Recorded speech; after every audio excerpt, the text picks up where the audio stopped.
यह विशेष अधिकार अनुच्छेद 253 के तहत संसद को प्रदान किया गया है।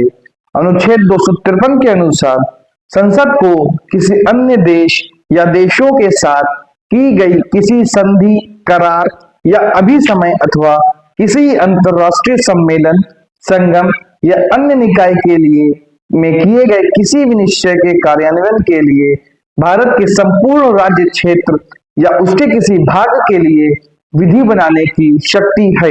Hello guys, welcome to my channel history and polity.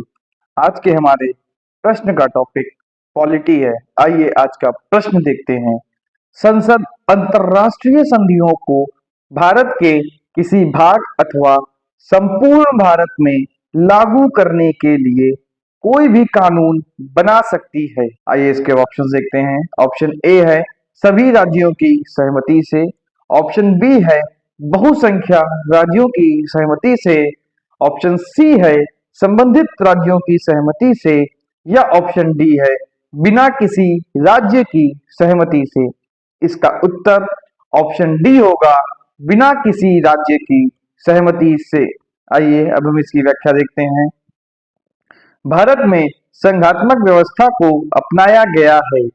संघात्मक व्यवस्था से तात्पर्य संघ एवं राज्यों के बीच शक्तियों के विभाजन से है, किंतु देश की एकता एवं अखंडता को सुनिश्चित करने के लिए संसद को विशेष अधिकार भी प्रदान किए गए हैं। इन विशेष अधिकारों के प्रयोग के दौरान संसद को स्वयं निर्णय लेने के अधिकार होते हैं, अर्थात विधि बनाते समय संसद को किसी राज्य से सहमति बनाने की कोई जरूरत नहीं होती है। यह विशेष अधिकार अनुच्छेद 253 के तहत संसद को प्रदान किया गया है। अनुच्छेद 253 के अनुसार संसद को किसी अन्य देश या देशों के साथ की गई किसी संधि, करार या अभिसमय अथवा किसी अंतरराष्ट्रीय सम्मेलन, संगम या अन्य निकाय में किए गए किसी विनिश्चय के कार्यान्वयन के लिए भारत के संपूर्ण राज्य क्षेत्र या उसके किसी भाग के लिए विधि बनाने की शक्ति है। आइए अब हम अनुच्छेद 253 को देखते हैं। भारतीय संविधान का अनुच्छेद 253 संसद को अंतरराष्ट्रीय संधियों, समझौतों या सम्मेलनों को भारत में प्रभावी ढंग से लागू करने के लिए कानून बनाने की शक्ति प्रदान करता है। यह अनुच्छेद संसद को राज्य सूची के विषयों पर भी कानून बनाने का अधिकार देता है, भले ही वे सामान्यतः राज्यों के अधिकार क्षेत्र में आते हों।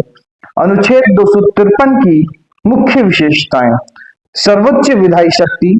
यह अनुच्छेद संसद को किसी भी अंतरराष्ट्रीय संधि, समझौते या संधि को लागू करने के लिए भारत के संपूर्ण क्षेत्र या इसके किसी भी हिस्से के लिए कानून बनाने की शक्ति देता है। राज्य सूची पर प्रभाव। यदि कोई अंतरराष्ट्रीय समझौता किया जाता है तो संसद राज्य सूची के विषयों पर कानून बना सकती है, जिससे केंद्र को राज्यों के अधिकार क्षेत्र को दरकिनार करने की शक्ति मिलती है। उद्देश्य। इसका मुख्य उद्देश्य भारत की अंतरराष्ट्रीय प्रतिबद्धताओं को पूरा करना और यह सुनिश्चित करना है कि राज्य सरकारों द्वारा इनका विरोध न किया जा सके। उदाहरण, पर्यावरण संरक्षण अधिनियम 1986 को स्टॉकहोम सम्मेलन 1972 के अंतरराष्ट्रीय समझौतों को लागू करने के लिए इसी अनुच्छेद के तहत बनाया गया था। भारतीय संविधान के अनुच्छेद 253 से संबंधित महत्वपूर्ण मामले या निर्णय। न्यायिक निर्णयों ने अनुच्छेद 253 के दायरे और कार्यान्वयन दोनों को स्पष्ट किया है। मगन भाई ईश्वर भाई पटेल बनाम भारत संघ 1969।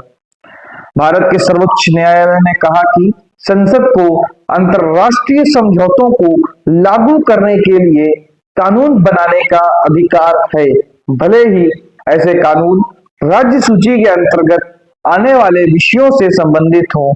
इस मामले में अंतर्राष्ट्रीय दायित्वों के मामलों से संसद की सर्वोच्चता की पुष्टि की। दूसरा केस है विशाखा बनाम राजस्थान केस 1997। कार्यस्थल पर यौन उत्पीड़न से निपटने के लिए विशिष्ट घरेलू कानून के अभाव में सर्वोच्च न्यायालय ने दिशा निर्देश तैयार करने के लिए अंतर्राष्ट्रीय सम्मेलनों, विशेष रूप से महिलाओं के विरुद्ध सभी प्रकार के भेदभाव के उन्मूलन पर सम्मेलन का हवाला दिया। इस मामले ने घरेलू कानून को आकार देने में अंतर्राष्ट्रीय मानदंडों की भूमिका को उजागर किया, विशेषकर तब जब संसद ने अभी तक इस विषय पर कोई कानून नहीं बनाया है।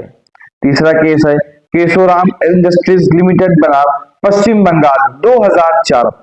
सर्वोच्च न्यायालय ने टिप्पणी की कि अनुच्छेद 253 संसद को अंतर्राष्ट्रीय समझौतों को लागू करने के लिए राज्य सूची में शामिल विषयों सहित किसी भी विषय पर कानून बनाने का अधिकार देता है।